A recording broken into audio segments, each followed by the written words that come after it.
कज्झायाणं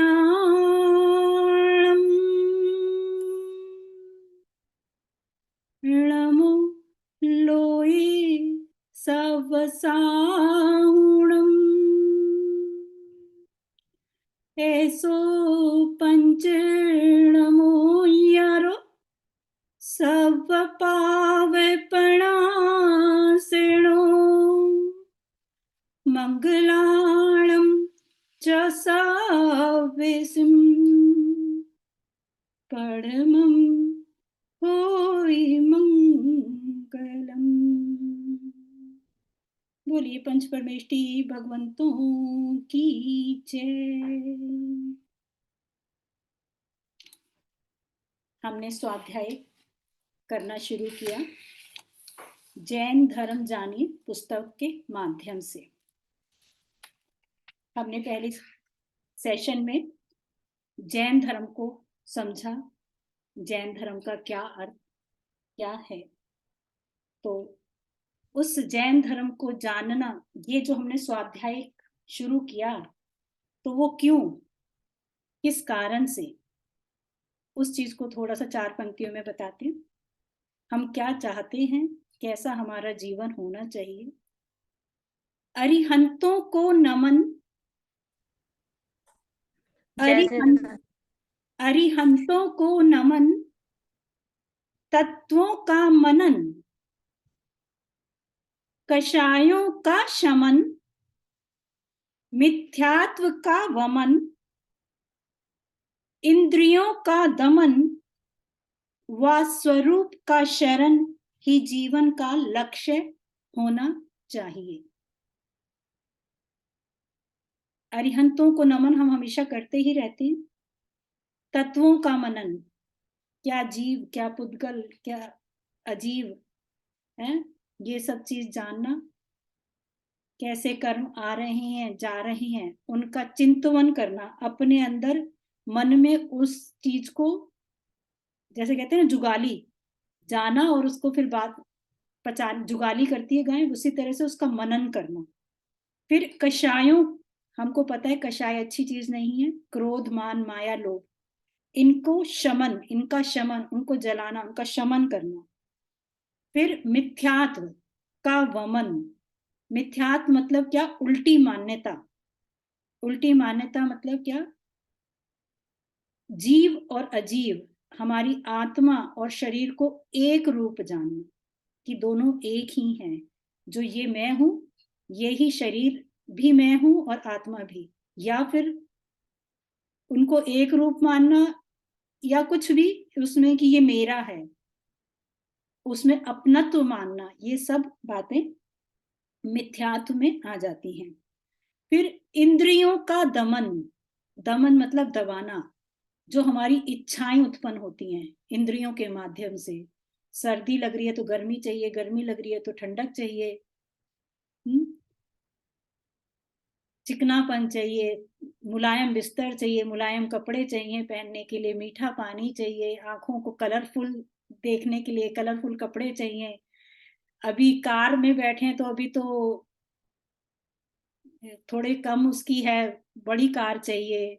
ये जो हमारी इच्छाएं सारा दिन चलती रहती हैं, म्यूजिक चाहिए, फास्ट म्यूजिक चाहिए, अच्छी मूवी चाहिए, बच्चों को अलग अलग तरह की डिमांड्स हैं, ये जो सारी इच्छाएं हैं उन पे कंट्रोल, उनका दमन, इंद्रियों का दमन व स्वरूप का शरण, मतलब ये चीज तो नहीं करनी, करना क्या है, स्वरूप का शरण, स्वरूप में जाना है, स्वरूप अपनी आत्मा की शरण लेनी है, अपनी आत्मा को जानना है, पहचानना है, उसकी बातें करनी है, वो उसकी शरण लेनी है।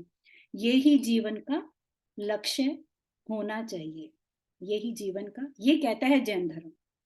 पूरी जैन धर्म का सार ही यही है इन 5 पंक्तियों में हमारा। अरिहंतों को नमन, तत्वों का मनन, कषायों का शमन, मिथ्यात्व का वमन, इंद्रियों का दमन व स्वरूप का शरण ही जीवन का लक्ष्य होना चाहिए। अब चलते हैं अपनी पुस्तक की तरफ। हमने पुस्तक में 2 पेज पढ़ लिए थे। धर्म लास्ट किया था हमने, धर्म 2 प्रकार का होता है, व्यवहार धर्म और निश्चय धर्म। ठीक है, व्यवहार धर्म जो ये हम पूजा पाठ व्रत उपवास करते हैं, ये सब हमारे व्यवहार धर्म में, ये कशाय हिंसा नहीं करनी, झूठ नहीं बोलना, ये सब व्यवहार धर्म है। और निश्चय धर्म की जो हम परिणाम, इसकी एक बार मैं डेफिनेशन दोबारा पढ़ती हूँ निश्चय धर्म की। परिणामों की निर्मलता, समता या वीतरागता निश्चय धर्म है। निश्चय धर्म का संबंध आत्मा से है, उसकी सुख शांति से है, वह कषाय मुक्ति स्वरूप है। जितनी मात्रा में कषाय मुक्ति होगी उतनी मात्रा में समता भाव होकर आत्मिक सुख शांति भी अवश्य मिलेगी। यह निश्चय धर्म है। व्यवहार, आवाज नहीं आ रही, आवाज कम हो गई है? नहीं नहीं, बराबर आ रही है मेरे फोन में तो। हाँ, आवाज तो ठीक है मेरे हिसाब से, आप अपना चेक करिए। हाँ, आवाज नहीं आ रही। मेरे तो एकदम बराबर आ रही है। थोड़ा तेज कर दीजिए, जिसको नहीं आ रही, हो सकता है आपके फोन में किसमें आवाज कम हो रही है। व्यवहार धर्म पालने से निश्चय धर्म की प्राप्ति होती है और निश्चय धर्म मोक्ष का कारण है। मतलब हम जो व्यवहार करते हैं, व्यवहार करते करते हम जिस स्थिति पे पहुंचते हैं वो निश्चय धर्म है। व्यवहार धर्म किसका कारण है? निश्चय धर्म का, मोक्ष का कारण है। मतलब पहले हम करेंगे क्या, व्यवहार से शुरू करेंगे और व्यवहार से करते करते निश्चय पे पहुंचेंगे, ये इसमें बताया है। अब हम पढ़ते हैं, सेकंड चैप्टर शुरू करते हैं, जैन धर्म की प्राचीनता। जैन धर्म की प्राचीनता। विश्व के सभी धर्मों में जैन धर्म प्राचीन है। कुछ लोगों का यह मानना है कि जैन धर्म का प्रारंभ महावीर स्वामी के समय से हुआ है। नितांत भ्रामक है, मतलब यह बात बिल्कुल गलत है। महावीर भगवान तो वर्तमान काल की दृष्टि से जैन धर्म के अंतिम तीर्थंकर हुए हैं। उनसे पूर्व 23 तीर्थंकर और हो चुके हैं, जिनमें प्रथम तीर्थंकर ऋषभ देव हैं। ये बात हम सबको पता है, लेकिन जो कई बच्चों की बुक्स हैं एनसीईआरटी वगैरह की, उनमें जब जैन धर्म को बताया तो वहां उन्होंने महावीर भगवान को बताया कि उनसे धर्म शुरू हुआ जैन धर्म। तो ये चीज हम सबको बिल्कुल क्लियर है कि अपने ऋषभ देव भगवान, मतलब हमारा ये जो जैन धर्म है बहुत प्राचीन धर्म है। और जैसे जैसे हम आगे इसको पढ़ेंगे हमको इस चीज की वो मिलती रहेगी कि हाँ कितना प्राचीन है, क्योंकि पूरा कुल सारे हमारे जितने भी काल हैं, कालों का जो वर्णन है, कैसे भोग भूमि और सब चीजों का वर्णन आएगा तो समझ में आएगा कि ये धर्म कितना प्राचीन है। जैन धर्म अनादि है। जैन आगम के अनुसार भरत क्षेत्र और ऐरावत क्षेत्र में प्रत्येक उत्सर्पणी और अवसर्पणी काल में 24-24 तीर्थंकर होते हैं। कुछ जनों के लिए ये लाइनें थोड़ी सी 2-3 शब्द इसमें नए हैं। भरत क्षेत्र और ऐरावत क्षेत्र, पहले तो क्या आया, भरत क्षेत्र और ऐरावत। हम कहाँ रहते हैं? हम भरत क्षेत्र में रहते हैं। मध्य लोक में भरत क्षेत्र भी होते हैं, ऐरावत क्षेत्र भी होते हैं और विदेह क्षेत्र भी होता है। हम कहाँ रहते हैं? 3 लोक का शब्द ने शायद नक्शा देखा होगा, 3 लोक का नक्शा,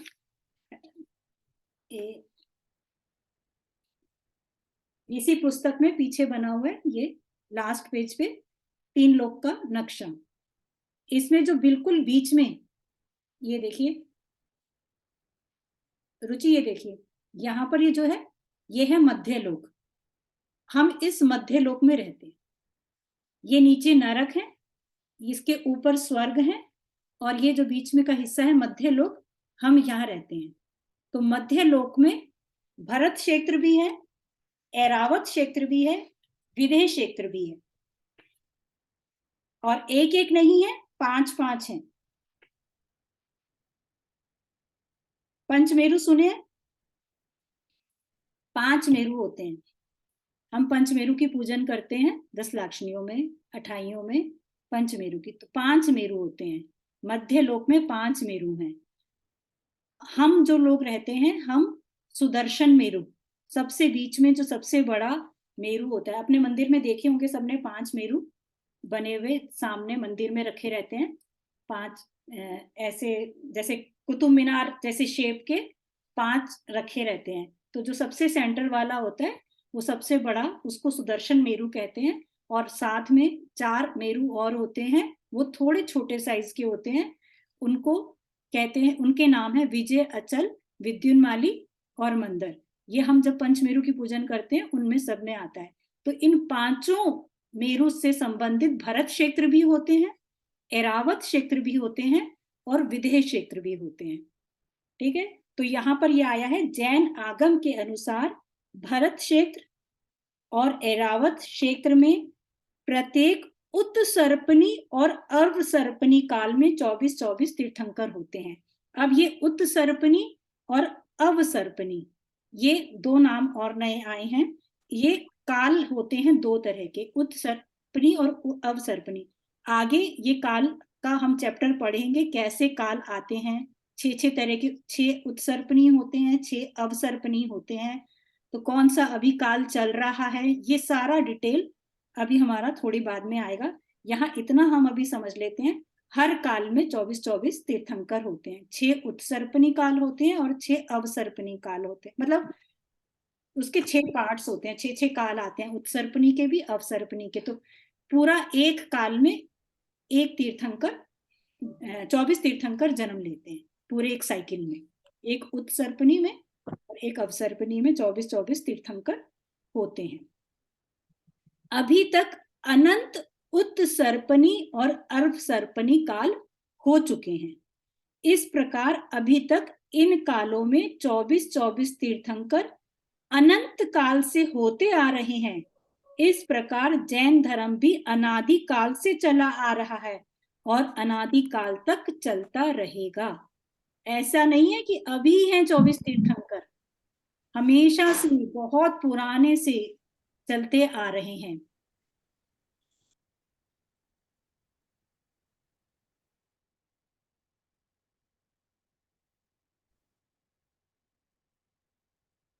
बहुत टाइम से चलते आ रहे हैं ये 24-24 तीर्थंकर। अनंत काल से 24 ही कितनी अनंत आ चुकी हैं। हमको तो अभी और एक पहले की और एक जो आने वाली हैं उनके ही नाम पता है, लेकिन अनंत 24 ही पहले भी आ चुकी।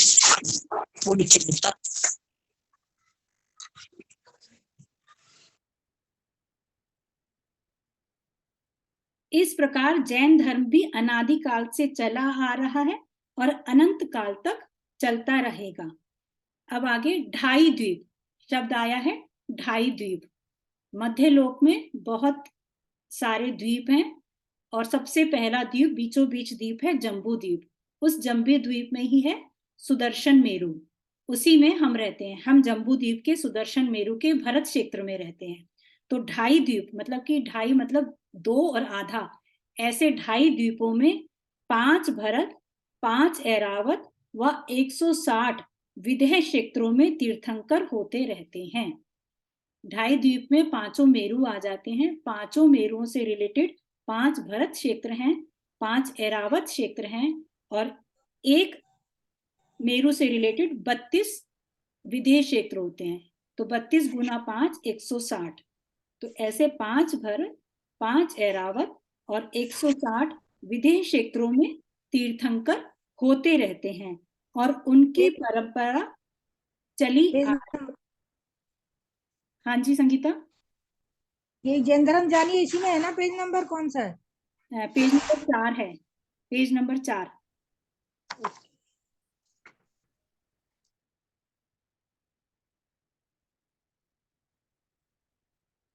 ढाई द्वीप में 5 भरत, 5 ऐरावत व 160 विदेह क्षेत्रों में तीर्थंकर होते रहते हैं और उनकी परंपरा चली आ रही है तथा भविष्य में भी चलती रहेगी। जैसे तीर्थंकरों की परंपरा अनादि निधन है, वैसे ही जैन धर्म भी अनादि है और यह कभी नष्ट भी नहीं होगा। ये सारी जो पुष्टि हो रही है इस बात की हो रही है कि हम जैन धर्म जो है बहुत अनादि है। अलग अलग बातें बता के वो हमें बता रहे हैं कि जैन धर्म को ऐसा नहीं मानिए कि अभी का है, ये बहुत पुराना प्राचीन धर्म है, अनादि से है। आजकल अवसर्पणी काल चल रहा है।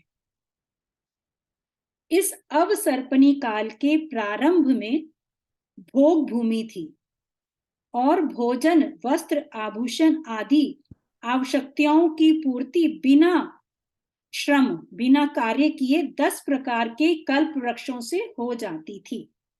जो अभी काल चल रहा है उसका नाम है अवसर्पणी काल। जब इस अवसर्पणी काल का पहला काल था तब शुरू में भोग भूमि थी। उस भोग भूमि में 10 कल्प वृक्ष होते हैं। उन 10 कल्प वृक्षों में से भोजन जो चाहिए वो मांगा मिल जाता है, वस्त्र जो चाहिए वो मिल जाते हैं, आभूषण जो चाहिए वो मिल जाता है, ऐसे 10 तरह के बर्तन जो चाहिए वो मिल जाते हैं। तो बिना काम करे कल्प वृक्षों से हमारी पूर्ति होती थी। प्रारंभ में भोग भूमि थी और भोजन, वस्त्र, आभूषण आदि आवश्यकताओं की पूर्ति बिना श्रम किए 10 प्रकार के कल्प वृक्षों से हो जाती थी। यह स्थिति 9 कौड़ा कोड़ी सागर तक चलती रही। ये 9 कौड़ा कोड़ी सागर ये एक समय, एक अवधि है। जैसे वर्ष होते हैं ऐसे यही एक कौड़ा कोड़ी सागर उसकी एक इकाई है। अवधि को नापने की इकाई है सागर। तो 9 कौड़ा कोड़ी मतलब 9 करोड़ गुना 9 करोड़ सागर तक चलती रही ये स्थिति कल्प वृक्षों की, कि जो चीज चाहिए वो इच्छा करी और वृक्ष से मिल गई। जब कल्प वृक्ष समाप्त होने लगे तो कर्म भूमि का प्रादुर्भाव हुआ। जब उन वृक्षों से हमारी इच्छाएं पूरी नहीं हुई तो क्या हुआ, कर्म भूमि शुरू हुई कि कार्य करो और पैसा अपना कमाओ और उनसे अपनी पूर्ति फिर करो। अब सर्पणी के तीसरे काल के अंत में ही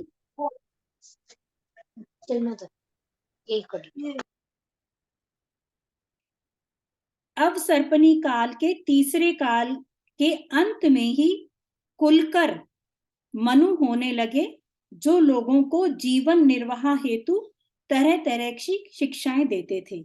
मतलब कि कुछ मनुष्य ऐसे जिनको मनु कहते हैं, कुलकर कहते हैं, कुलकर भी कहते हैं, मनु भी कहते हैं। जब कल्प वृक्षों से हमारी इच्छाएं पूरी नहीं हुई, कल्प वृक्ष देने बंद कर दिया उन्होंने जो हम मांगते थे, तो उस समय जो कुलकर थे, मनु थे, एक काल में 14 कुलकर होते हैं, उन्होंने बताना शुरू किया कि कैसे कौन सा कार्य कैसे करें तो जिससे हमारा निर्वाह हो सकता है। जैसा वो काम, जैसी वो शिक्षा देते, उन्हीं के आगे हम पढ़ेंगे, उनके नाम भी उसी प्रकार से उन कुलकरों के नाम हैं। प्रथम कुलकर प्रतिश्रुति थे और अंतिम 14वें कुलकर नाभि राय हुए हैं। इनके पुत्र ऋषभ देव हुए हैं। जो अंतिम कुलकर थे नाभि राय, जिन्होंने, नाभि राय उनका नाम ऐसा है कि जैसे जो गर्भ में बच्चा आता है उसका जो नाल काटने का काटते हैं वो उन्होंने बताया कि नाभि से बच्चे को अलग कैसे किया जाता है, वो उन्होंने बताया। नाभि राय में उसी से उनका नाम नाभि राय पड़ा। तो उनके पुत्र कौन हुए, ऋषभ देव, हमारे जो पहले तीर्थंकर हैं, अंतिम कुलकर के पुत्र हैं ऋषभ देव। आज से असंख्यात वर्ष पूर्व अवसर्पणी के तीसरे काल के अंत में अयोध्या में राजा नाभि राय के यहाँ जैन धर्म के प्रथम तीर्थंकर ऋषभ देव का जन्म हुआ था। ये मत सोचना यहाँ पर कि प्रथम तीर्थंकर शब्द आया है तो इसका मतलब तब से ही हमारा जैन धर्म शुरू हुआ है। नहीं, इस काल की 24 तीर्थंकर में से पहले तीर्थंकर थे। ऐसी 24 पहले बहुत हो चुकी हैं, तो इसलिए पहले से ही जैन धर्म था।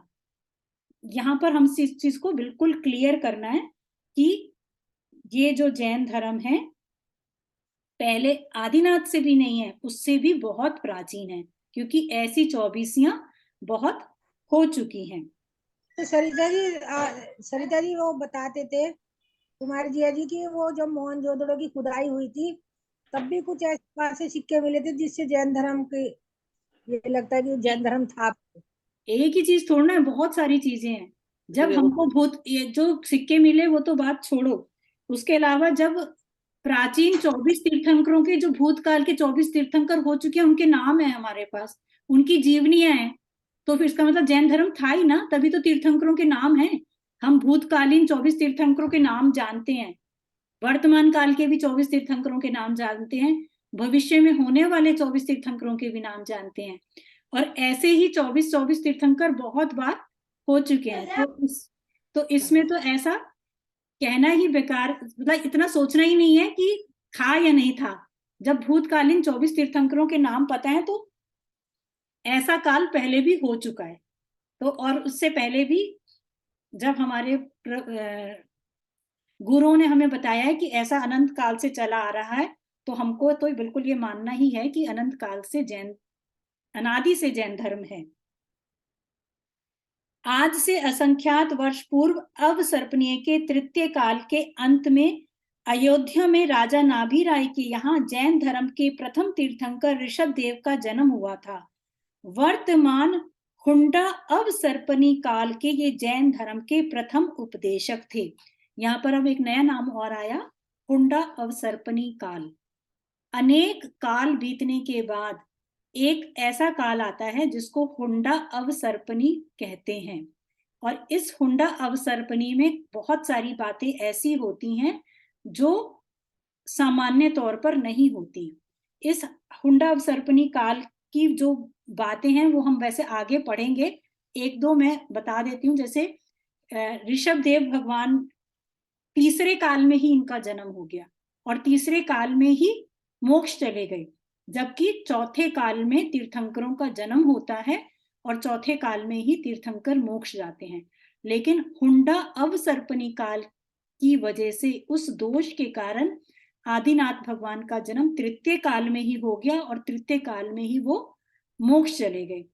उनके यहाँ 2 बेटियों ने जन्म लिया, जबकि तीर्थंकरों के बेटियों का जन्म नहीं होता। ये भी अवसर्पणी काल के कारण ही हुआ। हुंडा अवसर्पणी काल के कारण बेटियां हुई तीर्थंकर के। ऐसे बहुत सारी और चीजें भी हैं जो हम आगे पूरा डिटेल में पढ़ेंगे। ये तो मैंने मोटा मोटा आपको बताया कि क्या हुंडा अवसर्पणी काल के कुछ ऐसे दोष होते हैं, कुछ ऐसी बातें होती हैं जो सिर्फ हुंडा अवसर्पणी काल में होती हैं, बाकी कालों में नहीं होती। आजकल हुंडा अवसर्पणी काल चल रहा है। इन्होंने लोगों को अपनी आजीविका चलाने हेतु षट कर्मों आदि की शिक्षाएं दी थी। किसने दी? आदिनाथ ऋषभनाथ भगवान ने षट कर्म की शिक्षाएं दी। ये षट कर्म निम्न है। 80 मतलब शस्त्र चलाना, हथियार चलाना, मतलब लड़ाई, जैसे ये अपने बचाव के लिए हथियारों को कैसे इस्तेमाल करना है। 80 शस्त्र चलाना। फिर मसी लेखन, खाता बही आदि कार्य करना है, उसे कहते हैं मसी। फिर कृषि, खेती का कार्य करना, उपजाना, फसलों को अपना अनाज बोना और उसको इस्तेमाल करना, क्योंकि कल्प वृक्षों से अब मिलना भोजन बंद हो गया था। फिर वाणिज्य, व्यापार कैसे करना, व्यापार का कार्य। फिर शिल्प, हाथ की कारीगरी, वो भी सिखाया उन्होंने। फिर विद्या, गायन, वाद्य, नृत्य, चित्रकारी आदि भी उन्होंने सिखाई। तो 80 मसी, कृषि, वाणिज्य, शिल्प और विद्या, ये 6 षट कार्य ऋषभनाथ प्रभु ने सिखाए, सबको बताए कि ऐसे आप अपनी आजीविका चला सकते हो, कैसे कैसे पढ़ाई कर सकते हो। उपरोक्त 6 कार्यों के आधार पर प्रारंभ में समाज को 3 भागों में विभक्त किया गया था, क्षत्रिय, वैश्य और शूद्र। जो 6 कार्य बताए उन्होंने, हम क्या क्या कर सकते हैं, उन 6 कार्यों के हिसाब से 3 ग्रुप्स बनाए। 80 अर्थात अस्त्र आदि के द्वारा दूसरों की रक्षा करके आजीविका करने वाले को क्षत्रिय कहते हैं। फिर बताया उन्होंने वैश्य, जो कि लेखन, वाणिज्य और कृषि के द्वारा अपनी आजीविका करें वो वैश्य, और फिर शूद्र शिल्प व विद्या के द्वारा अपनी आजीविका करने वाले शूद्र कहलाए। ठीक, इसमें उन्होंने बताया कि उनके कार्यों के हिसाब से 3 भाग कर दिए, 6 कार्यों को 3 भागों में विभाजित किया। पहला अस्त्र, जो कि सेना वगैरह में काम करते हैं, उनको क्षत्रिय कहा। जो पढ़ाई लिखाई अपना वाणिज्य करते हैं और पढ़ाई लिखाई से अपनी जीवन और खेती से अपनी आजीविका चलाते हैं, उनको वैश्य कहा। और बाकी शिल्प, कोई अपनी हाथ की कारीगरी वगैरह से अपना आजीविका चलाते हैं, उनको शूद्र नाम दिया। इस प्रकार प्रथम तीर्थंकर ने लोगों को आजीविका करने हेतु और अपनी आत्मा के कल्याण के लिए विभिन्न क्रियाओं का उपदेश दिया। इस प्रकार वर्तमान युग की अपेक्षा से ऋषभदेव जैन धर्म के प्रथम उपदेशक हुए हैं और उन्हें जैन धर्म के वर्तमान युग का प्रथम प्रवर्तक माना जाता है। इनकी 2 रानियां थीं, यशस्वती और सुनंदा। यशस्वती के भरत आदि 100 पुत्र और ब्राह्मी पुत्री थी, तथा सुनंदा के बाहुबली पुत्र और सुंदरी पुत्री थी। 100 पुत्र भरत आदि और बाहुबली, ऐसे तो 101 तो उनके पुत्र थे और 2 पुत्रियां थी, 2 पत्नियों के साथ। इस प्रकार इनके भरत बाहुबली आदि 101 पुत्र और ब्राह्मी व सुंदरी 2 पुत्रियां थीं। भगवान ऋषभ देव ने ब्राह्मी को लिपि विद्या ए आ इ ई आदि वर्ण तथा सुंदरी को अंक विद्या 1 2 3 आदि संख्या सिखाई, और पुत्रों को भी विभिन्न प्रकार की विद्याओं और कलाओं में प्रवीण किया। भगवान ऋषभ देव ने 1000 वर्ष तक तप किया और चतुर्थ काल शुरू होने से 3 वर्ष 8.5 माह पूर्व ही मोक्ष चले गए।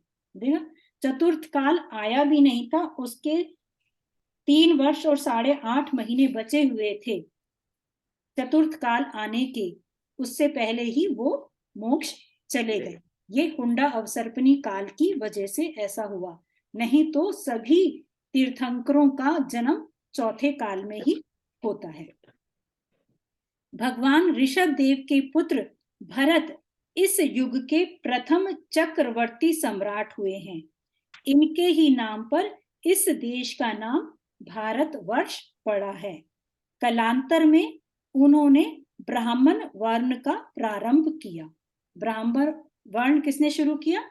भरत जी ने, जो कि हमारे प्रथम चक्रवर्ती थे, ऋषभ देव के प्रथम पुत्र भरत जी ने, जिनके नाम पे ही हमारे भारत देश का नाम भारत है।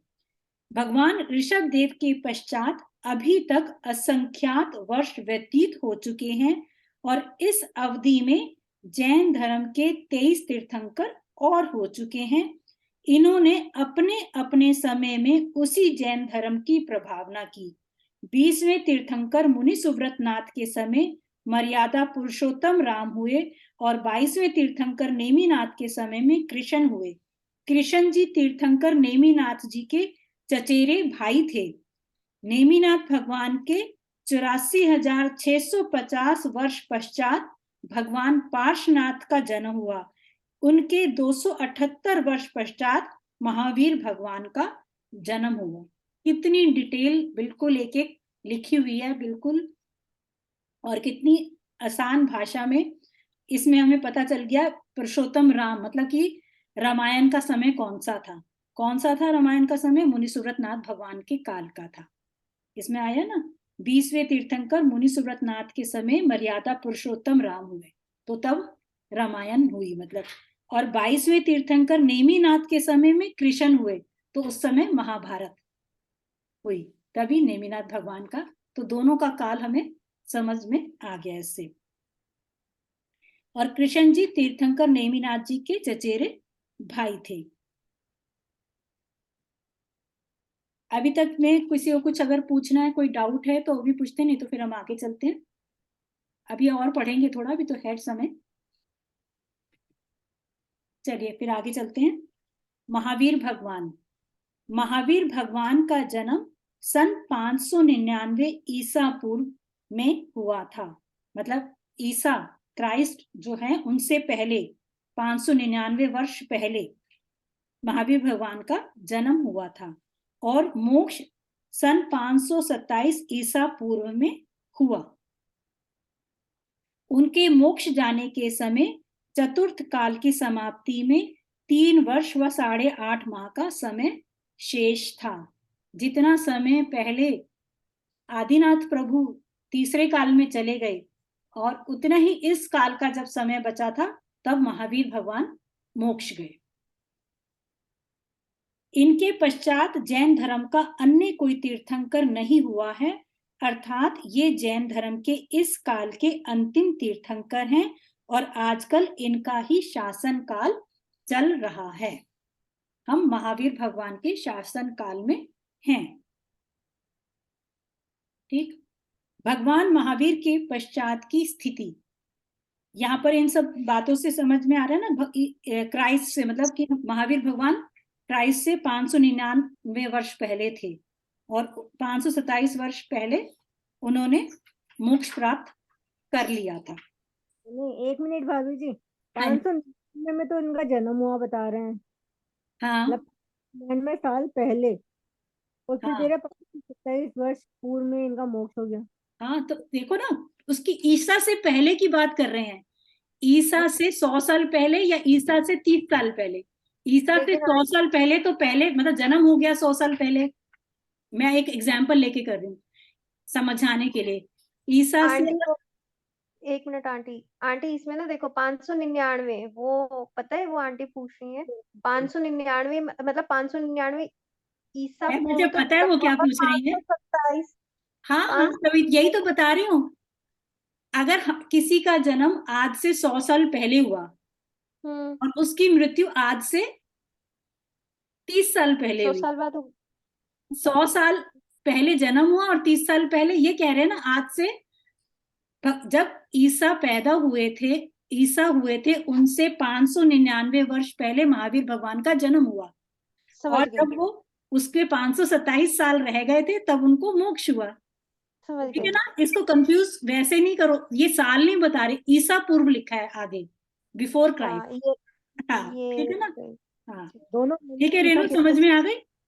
हाँ, नहीं, दोनों लाइनों में ईसा पूर्व लिखा हुआ था इसलिए पूछ रही थी। हाँ, दोनों में ईसा पूर्व लिखा है ना। वो 599 ईसा पूर्व उनका जन्म हुआ और 527 ईसा पूर्व उनको मोक्ष हुआ।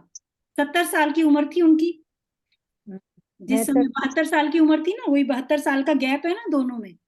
हाँ, बिल्कुल सही भाभी। अब हाँ, ठीक है ना, 72 साल का गैप है, 72 वर्ष वो उनकी आयु थी। तो क्राइस्ट समाप्ति में 3 वर्ष रह गए थे, लेकिन अपन ने तो सुना पंचम काल में मोक्ष हुआ था इनका शुरू में। नहीं, किसने कह दिया? जन्म हुआ भी था। नहीं, ये गलत फहमी है। आदिनाथ प्रभु को तीसरे काल में मोक्ष हो गया था, लेकिन महावीर भगवान को मोक्ष चौथे काल में ही हुआ है। सुना तो है। नहीं, गलत सुना है, कहीं भी नहीं, आज तक नहीं सुना हमने, कहीं भी नहीं सुना। तुम्हें कहीं कंफ्यूजन हो गया, कुछ गलत याद है। सुना नहीं है तुमने कहीं, किसी बात से कंफ्यूज हो रहे हो। हाँ, हाँ, 3 वर्ष और 8.5 महीने पहले उनको मोक्ष हुआ था। ठीक है ना, क्लियर हो गया ये सब कॉन्सेप्ट कि कैसे ये ईयर आए? आंटी महावीर भगवान का जन्म चतुर्थ काल में हुआ, चतुर्थ काल में ही उनको मोक्ष हुआ है। सारे सिर्फ पहले आदिनाथ भगवान को छोड़ के, पहले आदिनाथ भगवान थे जो तृतीय काल में उनका जन्म हुआ और उसी में उनको मोक्ष हुआ। हाँ, और जब चौथा काल लगा तो अजितनाथ भगवान से महावीर भगवान तक सभी का जन्म हुआ और सभी को मोक्ष हो गया पूरे काल में।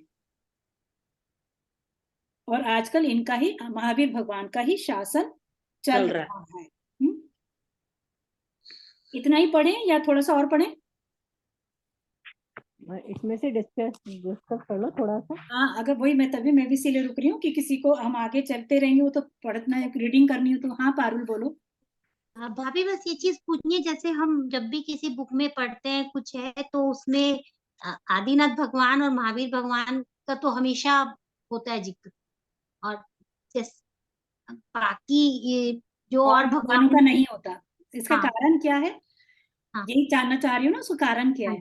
हाँ तो आदिनाथ प्रभु पहले तीर्थंकर थे, तो पहली चीजें जैसे जब शुरुआत होती है तो पहली चीज का तो कहते हैं ना, हाँ अपने घर में भी जब पहला बच्चा होता है तो उसका ज्यादा शौक गुणवान। रहता है। तो वो आदिनाथ भगवान को तो इसलिए कि हम प्रथम तीर्थंकर थे, तो इसलिए बिल्कुल उनकी बातें सारी की जाती हैं। और हम जिस राजा के काल में हैं, जो हमारा राजा है, तो उसी की तो बातें होंगी। हम महावीर भगवान के काल में हैं, तो इसलिए महावीर भगवान की बातें हो रही हैं। अच्छा जबकि अजितनाथ भगवान, संभवनाथ, किसी भी भगवान का नाम ले लो, सब एक ही जैसे हैं। लेकिन हाँ अपना राजा तो अपना होता है, दूसरे देश का राजा दूसरा है। हमारे लिए अजितनाथ भगवान, बाकी सारे भगवान वो दूसरे देश के भगवान है, वो पुराने हो गए, है ना। तो हमारा राजा तो महावीर भगवान है, तो इसलिए हम महावीर भगवान को ज्यादा पूजते हैं। और फिर आई बात महावीर के बाद पार्श्वनाथ भगवान को पूजते हैं। एक तो पार्श्वनाथ भगवान की जो एक बात, एक कहानी बहुत ज्यादा फेमस हो गई, पद्मावती, और जो उनके ऊपर उपसर्ग हुए सब, उससे ज्यादा फेमस हो गए। और फिर महावीर भगवान से एकदम पहले के थे, तो मतलब लेटेस्ट, जैसे कहते हैं ना, उन महावीर भगवान पे किसका ज्यादा असर है, पार्श्वनाथ भगवान का। सब भगवानों को अपने से पहले तीर्थंकर का कुछ ना कुछ असर होता है, रहता है। जैसे ना हम जिसके काल में होंगे हमको उसका, तो महावीर भगवान को पार्श्वनाथ भगवान का कुछ ना कुछ असर होगा, तो इसलिए उनका ज्यादा। और वैसे उनके ऊपर जो उपसर्ग हुए, इसलिए वो बहुत ज्यादा फेमस पार्श्वनाथ भगवान हुए। और महावीर भगवान तो क्योंकि वो हम उन्हीं के राज्य में रह रहे हैं, उन्हीं का शासन चल रहा है, तो इसलिए महावीर भगवान हमारे लिए ज्यादा पूजनीय हैं। अच्छा मैं बोल रही हूँ, जो श्रमण शब्द था ना, लास्ट टाइम हम पूछ रहे थे, हाँ जी, हाँ। उसका मतलब होता है यति, मुनि, सन्यासी, और एक जो जो आप श्रम करे वो सब श्रमण। हाँ, है? ये श्रमण वही ना, जो उसमें वर्ड आया था ना, श्रमण, मतलब कि जो ये श्रम कर रहा है, अपने मोक्ष मार्ग में चलने का जो श्रम कर रहा है, वो श्रमण। चाहे कोई यति हो, चाहे मुनि हो, क्योंकि सबकी डेफिनेशन अलग अलग है, साधु की, मुनि की, यति की, सबकी डेफिनेशन अलग है। तो सब ही श्रमण में आएंगे, सब ही श्रम कर रहे हैं मोक्ष मार्ग पे चलने। इसमें नाम आया था यति, मुनि, हाँ, सन्यासी, ये ये सारे जो होते सबके पर्यायवाची शब्द हैं। हाँ सही कह रही सरिता, हैं? जो श्रम करे वो। हाँ, श्रमण शब्द का अर्थ वही है, जो श्रम करे मोक्ष मार्ग में चलने का, वो सभी श्रमण। जिन्होंने भी दीक्षा धारण कर ली, उनको अलग अलग नाम से जाना जा रहा है।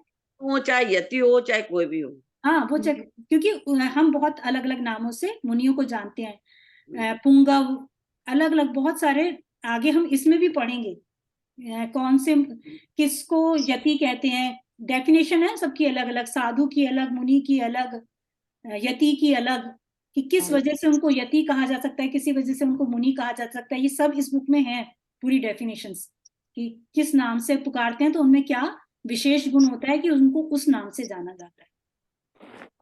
सरिता जी, अभी भी दिमाग में नहीं बैठा ये 599 है और ये 527। मतलब ऐसा है संगीता, मैं बताती हूँ। आज आप उसको 599 और 527 को भूल जाओ। आज मैं आपसे कह रही हूँ कि किसी के लिए जन्म, उसका 100 साल आज से 100 साल पहले उसका जन्म हुआ था, 100 साल पहले उसका जन्म हुआ था। और फिर दूसरी बात साथ में कह रही हूँ, और 50 साल पहले उसकी मौत हो गई। ये सन नहीं है, ये इतने साल पहले, ईसा से, क्राइस्ट से, ईसा से 100 साल पहले, 599 साल पहले उनका जन्म हुआ। 599 साल पहले क्राइस्ट से उनका जन्म हुआ, 599 साल पहले। 599 में से 72 साल निकल गए, और जब 529 साल रह गए क्राइस्ट को जन्म लेने से, तब वो मोक्ष चले गए। ये ईयर नहीं है, ये चीज ये बताई जा रही है कि जिस समय क्राइस्ट का जन्म हुआ था, उससे 600, करीब 600 साल पहले महावीर भगवान का जन्म हो गया था। और करीब 530 साल पहले करीब वो मोक्ष चले गए थे, क्राइस्ट के जन्म लेने से 530 साल पहले उनको मोक्ष हो गया था। मोक्ष हो गया। है ना, सरिता, हाँ इनको जी, ऐसा ना, जैसे आज मेरा जन्म, आज मैं हूँ, और जब मैं जन्म हुआ तब के लिए आज से मैं तब तक कितनी थी, और आज अगर कुछ एक्सीडेंट हो हाँ, जाता है हाँ। तो वो कितनी तो असल डिफरेंस। में हमको आदत है, वो हम ईयर समझ रहे हैं कि वो ईयर है। ईयर तो जन्म का कम होगा और मोक्ष का बाद का होना चाहिए, है वो इस बात, लेकिन वो तरीका कहने का फर्क है ना, कि बिफोर क्राइस्ट, तो बिफोर क्राइस्ट जब लगता है तो वो अलग होता है कहने का तरीका। दोनों चीज हो गई। रेनू, तुम्हारी बात समझ नहीं आई, क्या बोली? ईसा के जन्म से पहले ही उनका जन्म और मोक्ष दोनों हो गया। हाँ बिल्कुल, उनका जन्म भी हो गया और मोक्ष भी हो गया। ठीक है, जब उनका जन्म लेने में इतने साल रह गए थे तब उनका मोक्ष हो गया था। एक बार थोड़ा सा अपने आप दिमाग थोड़ा सा करना संगीता, नहीं समझ में आएगा तो फिर दोबारा बताऊंगी। नहीं भाभी, ये रेनू बोल रही जन्म लेने से पहले मोक्ष हो गया। ईसा का ईसा के जन्म से पहले, ईसा के जन्म से पहले, ईसा हाँ, के जन्म से पहले महावीर भगवान का जन्म भी हो गया और मोक्ष भी हो और गया। मोक्ष, हाँ, ठीक है, क्योंकि दोनों पूर्व की बातें लिखे ना, ईसा से पूर्व हाँ। में जन्म हुआ, ईसा से पूर्व में उनका मोक्ष हो गया। हाँ हाँ जी बिल्कुल।